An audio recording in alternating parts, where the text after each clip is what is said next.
నమస్తే. ఈ video Andhra Pradesh board of intermediate 2025 English exam second year students కోసము.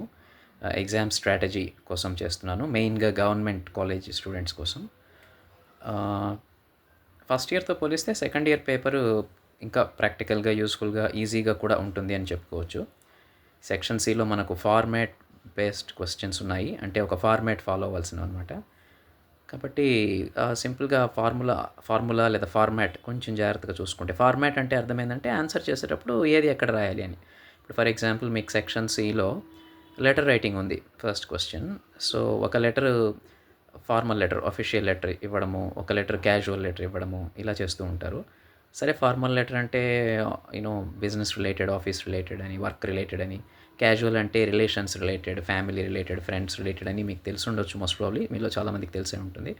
ఇలాంటి క్వెషన్స్‌కి ఫార్మాట్ ఫాలో అవ్వాలన్నమాట. అంటే ఏది ఎక్కడ రాయాలి. ఓకే. అది కొంచెం మీరు టెక్స్ట్ బుక్‌లో గానీ, మెయిన్‌గా టెక్స్ట్ బుక్‌లో చూసుకుంటే సరిపోతుంది. లేదా ఇంకేదైనా యూజ్‌ఫుల్ బుక్, కొంచెం రిలయబుల్ బుక్ లాంటిది ఏదైనా తీసుకొని దానిలో ఫాలో అవ్వాలి. సరే మనకు బోర్డ్ ఆఫ్ ఇంటర్మీడియేట్‌కి బేస్ టెక్స్ట్ బుక్ కాబట్టి టెక్స్ట్ బుక్ ఫాలో అయితే బెటర్. రైట్. మీకు ప్రత్యేకించి లెటర్ రైటింగ్ అన్నప్పుడు మీకు బ్లాక్డ్ ఫార్మాట్ చూస్తారు ఎక్కువ. జనరల్‌గా బ్లాక్డ్ ఫార్మాట్ ఫాలో అవుతుంటారు ఫైనల్ ఎగ్జామ్‌కి. ఓకే. రైట్. అదొకసారి మీరు టెక్స్ట్ బుక్‌లో చూస్తే సరిపోతుంది. ఓకే. రైట్. సో, అది కొంచెం ఫార్మాట్ గుర్తుపెట్టుకొని దాని ప్రకారం రాసుకోగలిగితే, అలాగే మిగతా క్వెషన్స్ కూడా ఎలా రాయాలి, అంటే ఏ విధంగా పేపర్ మీద ఏది ఎక్కడ రాయాలి అనేదాన్ని ఫార్మాట్ అంటాము. సెక్షన్ సిలో ఉండే రకరకాల క్వెషన్స్‌కి నోట్ మేకింగ్ గానీ, ఇలాంటి వాటికి కొద్దిగా టెక్స్ట్ బుక్ జాగ్రత్తగా చూసుకొని అంటే సరిపోతుంది.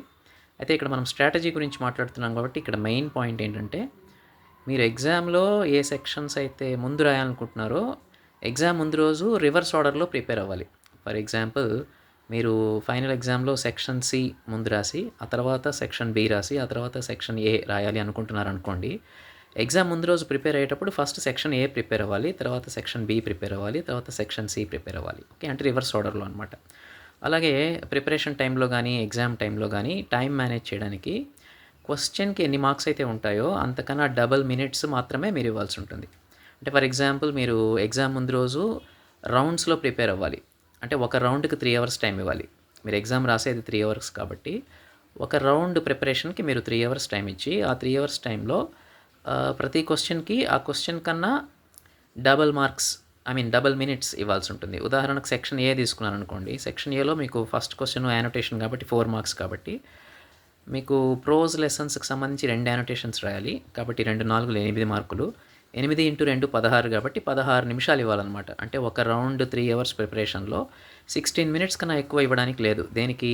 ప్రోజ్ లెసన్స్‌కి సంబంధించిన యానోటేషన్స్ ప్రిపేర్ అవ్వడానికి. ఓకే. మీరు ప్రోజ్ లెసన్స్ అన్నీ 5 లెసన్స్ అయినా ప్రిపేర్ అవ్వచ్చు. లేదా 5 లెసన్స్ ప్రిపేర్ కాలేను అనుకుంటే కనీసం 3 లెసన్స్ ప్రిపేర్ అయితే చాయిస్‌లో అది కవర్ అయిపోతుంది. ఓకే. రైట్. సో, ఈ విధంగా మీరు అదే సెక్షన్ బిలో మీకు ప్యాసేజ్‌కి సంబంధించి 5 మార్క్స్ ఉంటాయి కాబట్టి ఒకసారి ఒక రౌండ్‌లో ఒక 3 అవర్స్‌లో passage comprehension section be prepare అయ్యేటప్పుడు దానికి తగ్గట్టుగా 5 ఇంటూ 2 10 మార్క్స్ అంతే.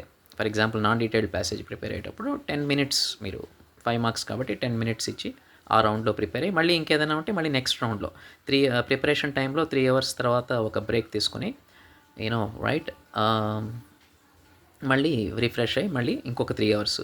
3 అవర్స్ ఎందుకు ఒక రౌండ్‌కి ప్రిపరేషన్‌కి 3 అవర్సే ఎందుకు తీసుకుంటున్నామంటే చెప్పాను కదా! ఎగ్జామ్ 3 అవర్స్ ఉంటుంది కదా! అలా అనమాట. ఓకే. రైట్.